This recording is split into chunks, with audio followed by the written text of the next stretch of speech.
사무엘상 16장 4절부터 13절에 있는 말씀 우리 한 목소리로 읽겠습니다. 사무엘이 여호와의 말씀대로 행하여 베들레헴에 이르매 성읍 장로들이 떨며 그를 영접하여 이르되 평강을 위하여 오시나이까? 이르되 평강을 위함이니라. 내가 여호와께서 제사하러 왔으니 스스로 성결하게 하고 와서 나와 함께 제사하자 하고 이새와 그의 아들들을 성결하게 하고 제사에 청하니라. 그들이 오매 사무엘이 엘리압을 보고 마음에 이르기를 여호와의 기름 부으실 자가 과연 주님 앞에 있도다 하였더니 여호와께서 사무엘에게 이르시되 그의 용모와 키를 보지 말라. 내가 이미 그를 버렸노라. 내가 보낸 것은 사람과 같지 아니하니 사람은 외모를 보거니와 나 여호와는 중심을 보느니라 하시더라. 이새가 아비나답을 불러 사무엘 앞을 지나가게 하매 사무엘이 이르되 이도 여호와께서 택하지 아니하셨느니라 하니 이새가 산마로 지나가게 하매 사무엘도 이르되 이도 여호와께서 택하지 아니하셨느니라 하니라.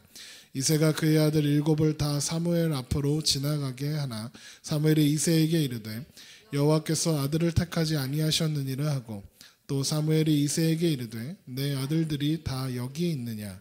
이새가 이르되 아직 막내가 남았는데 그는 양을 지키나이다. 사무엘이 이새에게 이르되 사람을 보내어 그를 데려오라. 그가 여기 오기까지는 우리가 식사자리에 앉지 아니하겠노라. 이에 사람을 보내어 그를 데려오매 그의 빛이 붉고 눈이 빼어나고 얼굴이 아름답더라. 여호와께서 이르시되 이가 그니 일어나 기름을 부으라 하신지라. 사무엘이 기름 뿔병을 가져다가 그의 형제 중에서 그에게 부었더니 이날 이후로 다윗이 여호와의 영에 크게 감동되니라. 사무엘이 떠나서 라마로 가니라. 아멘. 오늘 우리가 함께 드린 예배를 통해서 우리의 삶 속에서 주님의 뜻이 이루어지는 것을 보게 되는 은혜가 있게 되기를 주님의 이름으로 축원합니다. 하나님께서 사울에게 아말렉 전멸을 명하셨습니다. 아말렉이 출애굽 때 하나님의 백성들을 가로막은 죄 때문에 하나님은 대대로 아말렉과 싸우겠다고 말씀하셨고 그리고 사울을 통해서 아말렉을 다시 한번 심판하시고자 했던 것이죠.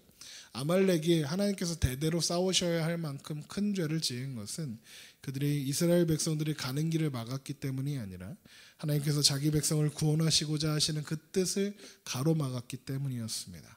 하나님의 뜻을 가로막는 자, 그러면 아말렉인 것입니다. 그래서 하나님은 계속해서 하나님의 뜻을 외면하고 있는 사울에게 하나님의 뜻을 가로막는 이 아말렉이 어떻게 제면될 것인가 하는 것을 보여주셔서 사울을 좀 가르치시려는 의도가 있었던 것이 분명합니다. 그러나 사울은 실패했습니다. 임의대로 아말렉 왕인 아각을 살려두었고 그리고 온갖 가축의 좋은 것들을 남겨두었습니다. 사무엘이 하나님의 음성을 통해서 이 사실을 깨닫고 그래서 사울을 찾아가 이 모든 것들을 질책할 때에 사울은 회개가 하지 않고 핑계를 냈습니다. 내가 그런 것이 아니다. 백성들이 그런 것이다. 백성들이 당신의 하나님께 제사를 드리려고 그래서 좋은 양과 좋은 소를 남겨두은 것이라고 그렇게 핑계되었습니다. 그러나 성경은 분명하게 그 일이 사울과 백성들이 한 일이었다라고 말하고 있고 또한 사울이 주도한 일이었다는 것이 명명백백했습니다. 결국 그 일로 하나님은 사울을 왕위에서 폐위하시고 다른 왕을 세우기로 하시죠. 사울이 폐위되는 이유는 그가 하나님의 말씀에 순종하지 않았기 때문이 아니라 그가 하나님의 뜻이 아니라 자기의 뜻과 생각으로 이스라엘을 백성들을 하나님의 백성들을 통치하려고 했기 때문입니다. 내 방법이 더 지혜롭다. 그래서 하나님의 방법과 하나님의 길을 가로막은 결과인 겁니다.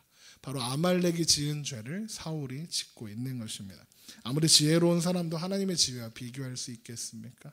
아무리 힘센 사람도 하나님의 능력과 비교할 수 있는 사람은 없는 것입니다. 그렇게 버림받는다 선포받았을 때 사울은 회개하지 않고 대신 사무엘의 바짓가랑이를 붙잡으며 애원합니다. 그래서 사무엘의 옷이 찢어질 정도였죠. 하나님께 버림받는 건 상관없으니 백성들 앞에서 나를 높여달라. 왕 대접해달라. 백성들이 여전히 사무엘이 나를 지지하고 있다고 그렇게 보여줄 수 있도록 그렇게 해달라. 것을 보게 해달라라고 요구했던 것입니다. 하나님의 뜻보다는, 하나님의 마음보다는 사람들의 시선과 여론이 더 중요했던 사울의 그 인생과 역사는 그렇게 막을 내리고 있는 것입니다. 그리고 드디어 다윗이 등장하게 되죠. 사실 사무엘과 사무엘 상하의 주인공은 전편에서는 사무엘이고 후편에서는 다윗이라고 해도 과언이 아닐 정도입니다. 사울을 떠나 돌아온 사무엘이 사울을 인하여 슬퍼하고 있었습니다. 사울의 범죄, 그리고 회개하지 않은 것, 그리고 목자 없는 양같이 되고 마는 이 이스라엘 백성들을 향한 그 애통한 마음, 그리고 하나님 또한 그것을 아파하고 계셨다는 그 애통한 마음을 그가 알고 있었기에 그는 슬퍼하고 있었던 겁니다. 그렇게 슬퍼하고 있는 사무엘에게 하나님께서 언제까지 그렇게 슬퍼하겠느냐 말씀하십니다. 그리고 이제 베들레헴으로 가서 이새의 아들 중에 하나를 왕으로 정해두었으니까 가서 이에 그 사람에게 기름을 부어라 말씀하십니다. 1절을 한번 보시죠. 여호와께서 사무엘에게 이르시되 내가 이미 사울을 버려 이스라엘 왕이 되지 못하게 하였거늘 내가 그를 위하여 언제까지 슬퍼하겠느냐. 너는 뿔에 기름을 채워 가지고 가라. 내가 너를 베들레헴 사람 이새에게로 보내리니 이는 내가 그의 아들 중에 한 왕을 보았느니라 하시는지라.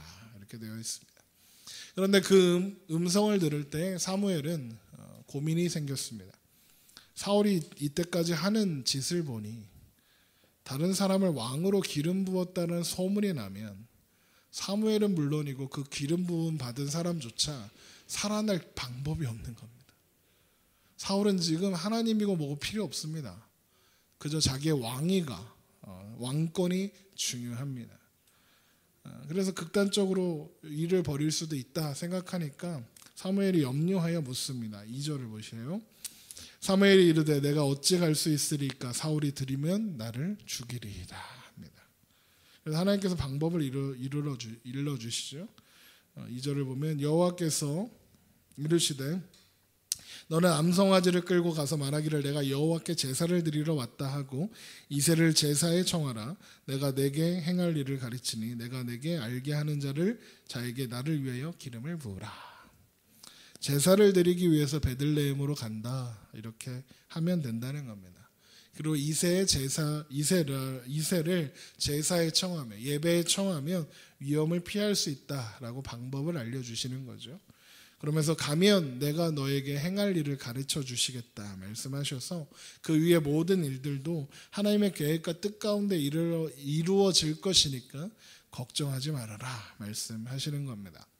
그래서 사무엘은 이 음성에 순종하여 베들레헴에 암소를 끌고 도착하게 됩니다. 그런데 성읍 장로들, 베들레헴의 성읍의 장로들이 사무엘을 맞이하며 보이는 태도가 재미있습니다. 4절을 한번 보세요.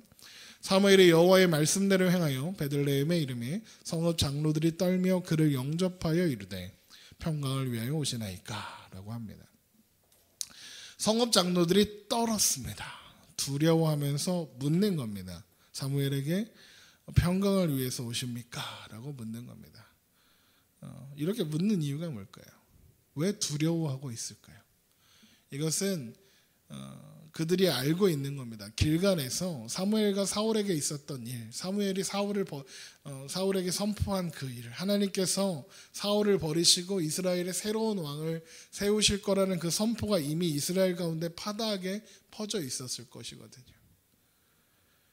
그래서 사무엘이 이 여행을 시작할 때 가졌던 그 두려움, 사울이 나를 죽이면 어떡합니까? 라는 그 두려움이 이제 사무엘을 맞이하는 베들레헴의 성읍의 장로들 가운데도 임한 거예요.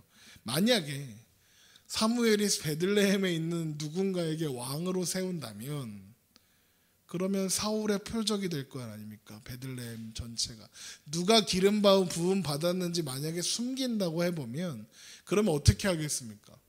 베들레헴에 있는 사람들 싹 죽이려고 하겠죠. 마치 헤롯이 예수님이 베들레헴에서 태어났을 때 베들레헴 지경에 있는 모든 어린 아이들을 죽였던 것처럼. 그래서 성읍 장로들이 묻는 겁니다. 평강을 위해서 오십니까? 이렇게 좋은 일로 오신 거죠? 나쁜 일로 오신 건 아니죠? 저희 큰일 나요. 이렇게 묻고 있는 겁니다. 근데 사무엘이 대답합니다. 평강을 위해서 왔다고. 5절을 보시죠. 이르되 평강을 위함이라 내가 여호와께 제사하러 왔으니 스스로 성결하게 하고 와서 나와 함께 제사하자 하고 이새와 그의 아들들을 성결하게 하고 제사에 청하니라. 그러니까 이 제사의 자리에 이 베들레헴의 이세의 가족들만 들어온 게 아니라 그 베들레헴의 성읍 장로들이 다 같이 들어온 겁니다. 그러니까 베들레헴이 모두 같이 예배를 드리는 자리인 겁니다. 그러면서 사울이 말하죠. 평강을 위함이라. 사실 다윗을 왕으로 세우는 순간 베들레헴 사람들이 생각하기에 평강이 있을 수가 없습니다. 사울이 표적으로 삼으면 두려운 일이죠. 그런데 하나님께서 세우시는 왕이 세워지면 하나님께서 기뻐하시는 평강이 이 땅 가운데 임할 겁니다. 그것을 이야기하는 거죠. 그리고 하나님께서 그렇게 왕을 세우시는 역사의 현장에 이제 이 베들레헴의 사람들도 함께 있게 되는 겁니다. 그렇게 사람들이 모이고 예배가 시작될 때 사무엘이 이새의 아들들을 보게 됩니다. 그리고 첫 번째 보는 아들이 엘리압이죠. 6절을 보겠습니다. 그들이 오매 사무엘이 엘리압을 보고 마음에 이르기를 여호와의 기름 부으실 자가 과연 주님 앞에 있도다 하니라. 사무엘이요 엘리압을 참 좋게 봅니다. 이 사람이 왕의 제목이구나. 하나님께서 기름 부으실 만한 사람이구나. 그때 하나님께서 말씀하시죠. 7절을 보세요. 여호와께서 사무엘에게 이르시되 그의 용모와 키를 보지 말라. 내가 이미 그를 버렸노라. 내가 보낸 것은 사람과 같지 아니하니 사람은 외모를 보거니와 나 여호와는 중심을 보느니라 하시더라. 유명한 말씀이죠. 하나님께서는 중심을 보신다. 사무엘이 보기에 엘리압은 사울과 필적할 만한 사람이었을 것입니다. 그래서 사울이 처음 등장한 장면에서 보면 그는 이스라엘 자손 중에 준수한 자가 그보다 준수한 자가 없었고 키가 모든 백성보다 어깨 위만큼 컸다 이렇게 그러니까 키는 한 190 되고 막 얼굴은 조인성이고 막 그런 사람이었습니다. 좋은 조건을 가지는 사울이었기 때문에 이스라엘 백성들이 왕으로 모시기에 손색이 없었던 그런 사람입니다. 덕분에 하나님이 아니라 스스로를 신뢰했고 그렇게 하나님으로부터 버림받게 되었죠. 그래서 새로 세워질 왕은 사람의 기준이 아니라 하나님의 기준으로 세워지게 된다 말씀하시는 겁니다. 심지어 사무엘조차 사울과 비교되는 이 정도면 훌륭하다라고 하는 엘리압을 왕의 제목으로 봤다는 거죠. 그런데 하나님은 이제 그 기준은 필요 없다 하시는 겁니다. 그 중심이 하나님께 합한 자여야 한다 말씀하시는 겁니다. 그래서 이어서 모든 이새의 아들들이 다 지나갑니다. 그런데 하나님이 선택하시지 않았다라고 말씀하시죠. 그래서 사무엘이 이새에게 묻습니다. 11절을 보겠습니다. 사무엘이 이새에게 이르되 내 아들들이 다 여기에 있느냐. 이새가 이르되 아직 막내가 남았는데 그늘 양을 지키나이다. 사무엘이 이새에게 이르되 사람을 보내어 그를 데려오라. 그가 여기 오기까지는 우리가 식사 자리에 앉지 아니하겠노라 합니다. 아들이 이게 다냐? 아닙니다. 한 명 있습니다. 양을 지키고 있습니다. 사무엘이 그를 만나야겠다 합니다. 그래서 막내 아들 다윗을 들에 가서 데려오게 되죠. 12절을 보겠습니다. 이에 사람을 보내어 그를 데려오매 그의 빛이 붉고 눈이 빼어나고 얼굴이 아름답더라. 여호와께서 이르시되 이가 그니 일어나 기름을 부으라 하시는지라. 생각해 보면 다윗이 딱 들어올 때 하나님께서 이 사람이 그니까 이제 기름을 부어라 말씀하시잖아요. 그러면서 하는 말이 그의 빛이 붉고 눈이 빼어나고 얼굴이 아름답다 이렇게 되어 있으니까 잘생기고 예쁘게 생기고 멋있게 생겼구나 이렇게 생각할 수 있지만 사실 그렇지 않습니다. 왜냐하면 이제 다음 장인 17장에 가면 다윗과 골리앗을 만나게 될 것인데 골리앗이 다윗이 오는 걸 보고 이렇게 얘기해요. 업신여겼대요. 그러면서 이는 그가 젊고 붉고 용모가 아름다움이라 이렇게 돼 있거든요. 그러니까 용모가 아름다운데 왜 업신여길까요? 그러니까 좀 앞뒤가 안 맞잖아요. 그러니까 다윗을 묘사하는 말은 뭐냐면 어린애라는 거예요. 어린애. 한 중학생 13살, 14살 요 정도 되는 어린애라는 뜻이에요. 그런데 그 어린애가요 얼굴빛이 붉고 눈이 빼어났답니다. 이게 무슨 말이냐면요 다윗이요 산으로 들로 돌아다니느냐고 얼굴이 탄 거예요. 얼굴이 붉잖아요. 얼굴이 타니까 뭐가 있겠어요? 주근깨도 가득 박혀 있겠죠. 그러니까 눈이 하얗게 보이는 거죠. 그러니까 옛날에 요즘엔 그런 애들 별로 없는데 옛날에 산골 소년들 생각하시면 돼요. 산골 소년에 산으로 들러 돌아다니는 얼굴은 까맣고 이빨하고 눈만 보이는 애들 있잖아요. 우리 애들도 어렸을 땐 그랬는데 그런 상태인 거예요. 그러니까 다윗은 산골 소년인 거예요. 쉽게 말하면.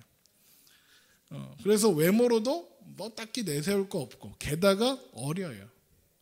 요즘에는 어리면 또 어려 보이는 건 좋은 때죠. 괜찮잖아요. 어려 보인다고 하면 다들 좋아해요. 그런데 다윗이 살아가고 있는 이때는요, 어린아이는 사람이 아니에요. 사람을 숫자를 셀 때 어린아이는 세지도 않았어요. 지금 하나님께 예배드리는 자리에 이세의 가족을 청했잖아요. 그런데 어린애 이런 데 오는 거 아니야 하고 안 데리고 온 거예요. 그러니까 존재감이 없는 사람인 거죠. 그게 다윗입니다. 물론 그게 다윗의 아버지 이세가 다윗을 사랑하지 않았다 뭐 이런 뜻은 아닐 겁니다. 다만 당시에는 어린아이가 사람이 아니었다니까요. 대접을 못 받았어요. 예의가 아닌 거예요. 그런 자리에 어린아이가 오면. 사무엘을 모셨는데 아니 감히 어린아이를 이 자리에 모셔. 옛날에 우리 제 어렸을 때 기억에 교회 담임 목사님이 교회 오면 애들은 나가 이렇게 하는, 애들은 나가서 노는 애들 시끄럽게 하니까 그거랑 비슷한 거예요. 그런데 하나님께서는 그런 다윗에게 기름을 부으라 하시는 거예요. 기름을 부어 왕으로 세우라 하시는 거예요. 그래서요, 다윗이 기름 부음 받는 것은 자격 없는 자에게 베풀어 주신 은혜를 상징하는 거예요. 그거 말고는 설명할 길이 없어요. 고린도전서 1장 27절을 한번 보세요. 고린도전서 1장 27절.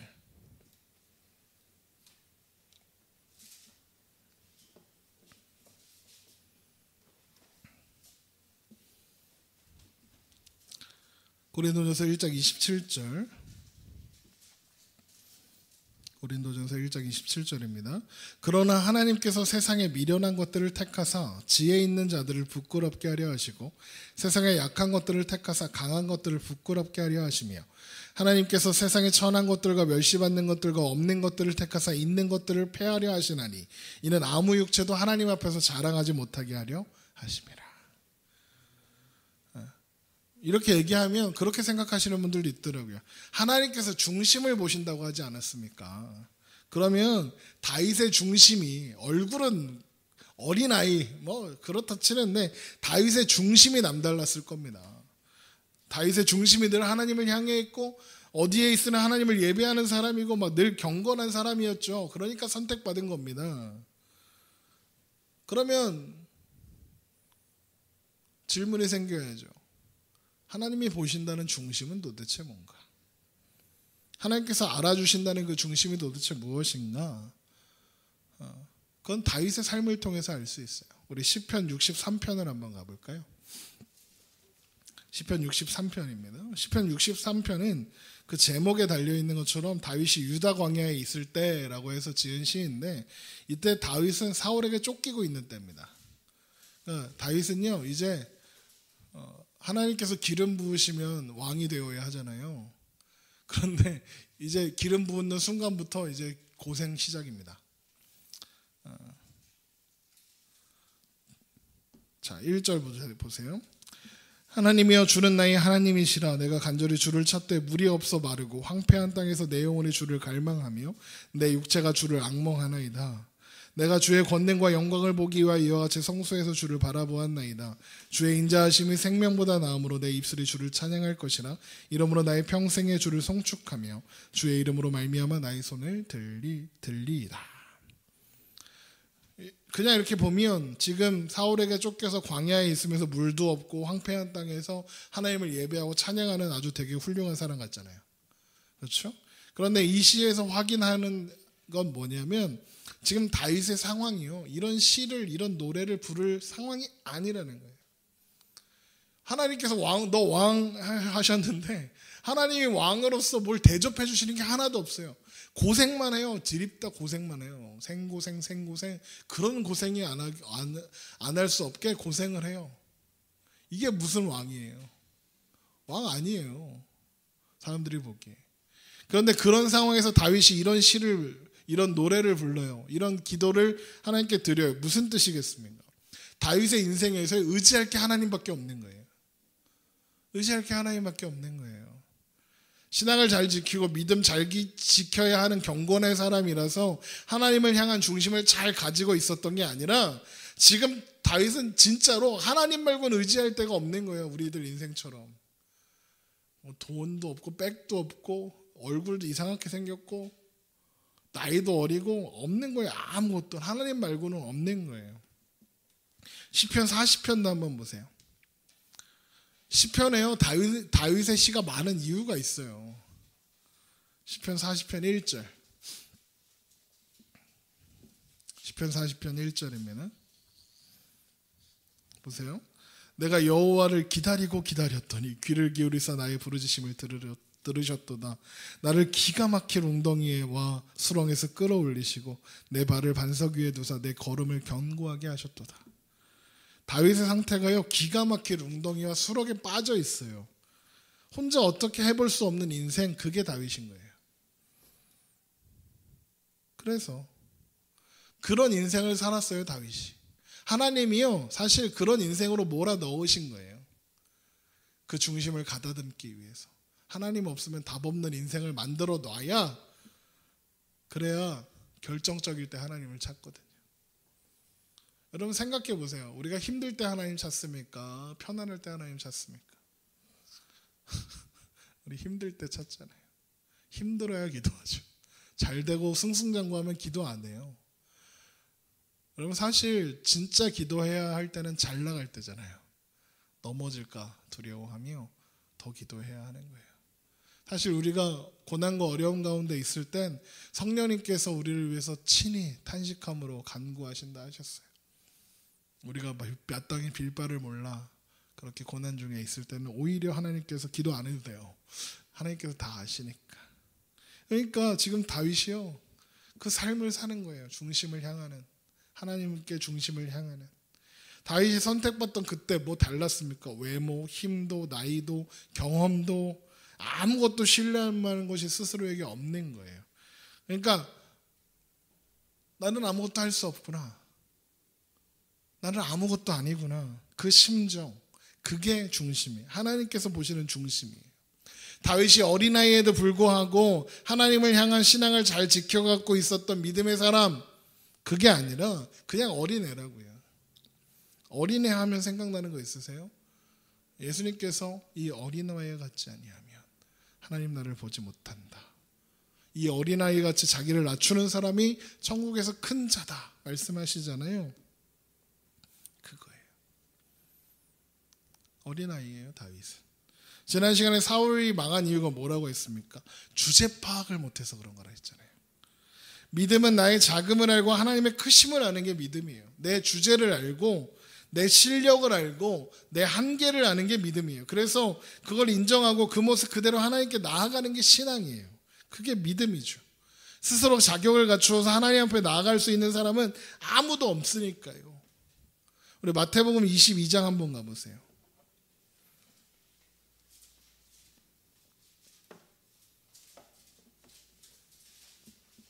마태복음 22장 8절.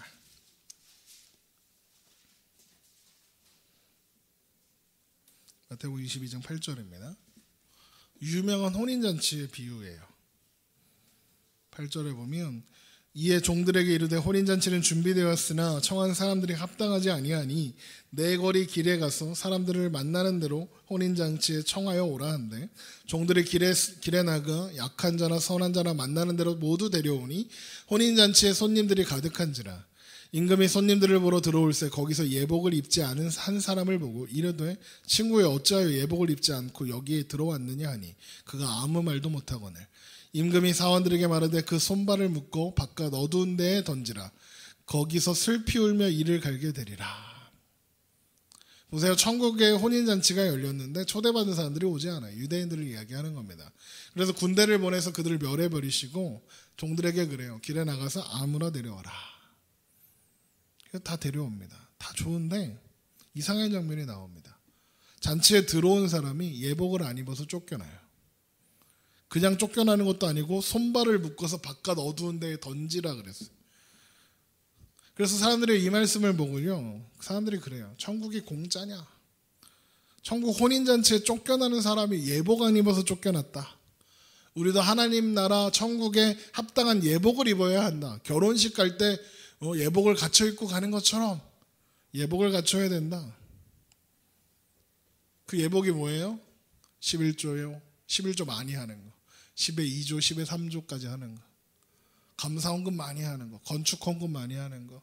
주일 성수하고 새벽 예배, 기도회 뭐 다 지켜내는 거. 그게 예복이라는 거예요. 그런데 만약에 그렇게 성경을 읽었다면 이거 되게 무식한 겁니다, 여러분. 성경을 거꾸로 읽는 거예요. 이 사람이 왜 쫓겨났을까? 한번 생각해 보세요. 지금 천국잔치에 들어와 있는 이 사람들 어디서 초대돼서 왔죠? 길바닥에서요. 길바닥에서 갑자기 초대돼서 왔어요. 그냥 만나는 사람들을 다 데리고 온 거예요. 그러면 그 사람들 중에 누구라도 집에 가서 그럼 집에 가서 예복 좀 갈아입고 오겠습니다 할 수 있는 사람이 있겠어요? 없어요. 그냥 다 따라와 해서 다 데려온 거니까요. 아무도 없었어요. 그런데 주인이 왜 예복이 없다고 뭐라 할까요? 사람을 그렇게 내쫓을까요? 그건 당시의 결혼식 문화를 알아야 돼요. 이 유대의 결혼식 문화에서 돈 많은 사람, 부자, 임금 이런 사람들이 그 잔치를 하면 결혼식에 손님들이 오잖아요. 그럼 결혼식을 주최한 그 사람이 예복을 준비해 놓고 손님들이 오실 때마다 갈아입히는 거예요. 일종의 단체복이죠. 예쁜 옷, 좋은 옷으로 갈아입혀요. 그러면 이 쫓겨나는 사람이 예복을 준비하지 않았기 때문에 쫓겨나는 게 아니라 주인이 주는 예복을 안 입었다는 뜻인 거잖아요. 이 사람이 예복을 입지 않은 이유가 뭘까요?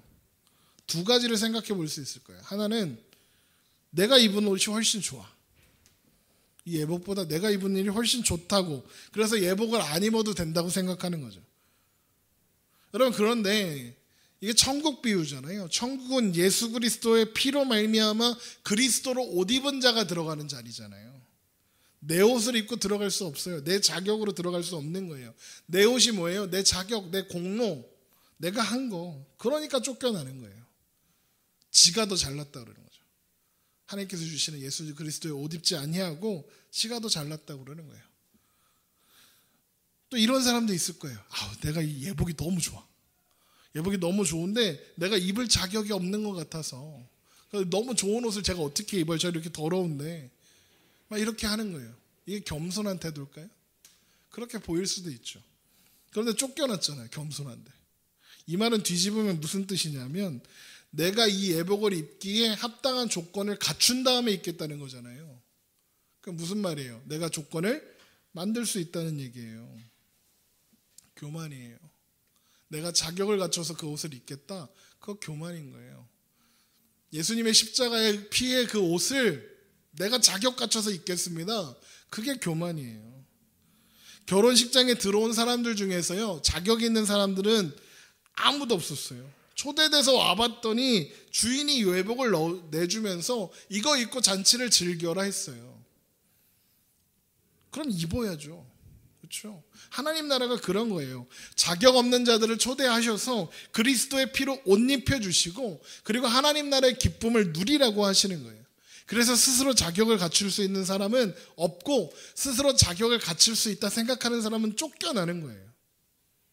다윗은요, 자격이 있어서 왕으로 세워지는 사람이 아닌 거예요. 하나님을 의지하지 않으면 아무것도 아닌 그 존재, 그 중심을 보시고 하나님이 은혜로 부르시고 세우시는 거예요. 이걸 놓치면 우리는 자꾸 하나님 앞에 자격을 들이대려고 하고 조건을 들이대려고 해요. 그게 바로 이거예요. 로마서 10장 2절에 내가 증언하노니 그들이 하나님께 열심히 있으나 올바른 지식을 따른 것이 아니니라 하나님의 의를 모르고 자기 의를 세우려고 힘써 하나님에 의해 복종하지 아니하였더니. 하나님께 열심히 있어요. 그런데 올바른 지식을 따르지 않으면 힘써서 하나님의 뜻에 복종하지 않게 되는 거래요. 누가 이러겠어요? 하나님 믿는다는 사람들이 그러는 거예요. 바리새인들이 그랬고요. 오늘날 한국 기독교인들이 그래요. 자꾸 하나님 앞에 자격을 펼쳐놓으려고 해요. 어떤 사람들은 하나님이 이만하면 하나님이 복 주실 만하지 않습니까? 내가 새벽 예배도 맨날 했고 주일 성수도 맨날 했고 주일 11조도 한 번도 땡 까먹은 적 없고 헌금도 이렇게 많이 하고 내가 교회를 몇 개를 세웠고 이러면 하나님이 복 주실 만하죠? 그럼 어떻게 됩니까? 이렇게 했는데 왜 하나님이 복을 안 주시나요? 그럼 뭐라고 합니까? 정성이 부족해서 더 열심히 하라고, 더 최선을 다해서 드리라고, 헌금만 해서 집 팔아서 헌금하라고, 최선을 다해서. 그러면 하나님께서 복의 복을 더해 주신다고. 더 최선을 다하라고. 당신의 정성이 부족해서 그런 거라고. 하나님의 나라를 구하며 사는 것 대신 치성을 들여서 하나님께 원하는 거 받아내려는 데만 혈안이 되어 있는 거예요. 그래서 한국 기독교가 망해가고 있는 거예요. 도대체 얼마나 해야 자격이 있어져요? 얼마나 해야 자격이 있어요? 하나님 앞에? 하나님이요, 우리한테 자격이나 조건을 묻지 않으신다고요. 그거 요구 안 하셨다고요. 하나님은 우리에게 하나님을 알으라 하신다고요.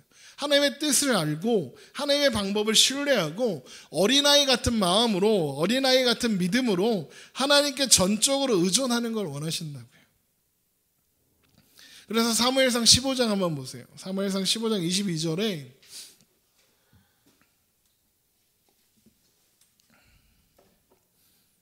실패한 사울을 향해서 사무엘이 선포하는 게 이거잖아요. 사무엘상 15장 22절, 사무엘이 이르되 여호와께서 번제와 다른 제사를 그의 목소리 청종하는 것을 좋아하신 같이 좋아하시겠나이까?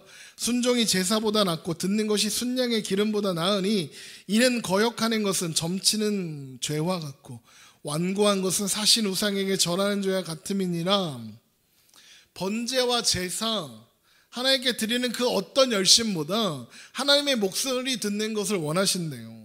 순종이 제사보다 낫고 듣는 것이 순양의 기름보다 낫대요. 그거 안 하고 그거 외면하고 내가 하나님께 뭔가 드려서 내가 하나님께 뭔가 자격을 갖추어서 내가 하나님께 조건을 내밀어서 그거 하겠다고 하면 그거 점치는 거래요. 우상에게 절하는 거래요. 하나님의 은혜를 알고 하나님 없으면 나는 아무것도 아님을 알고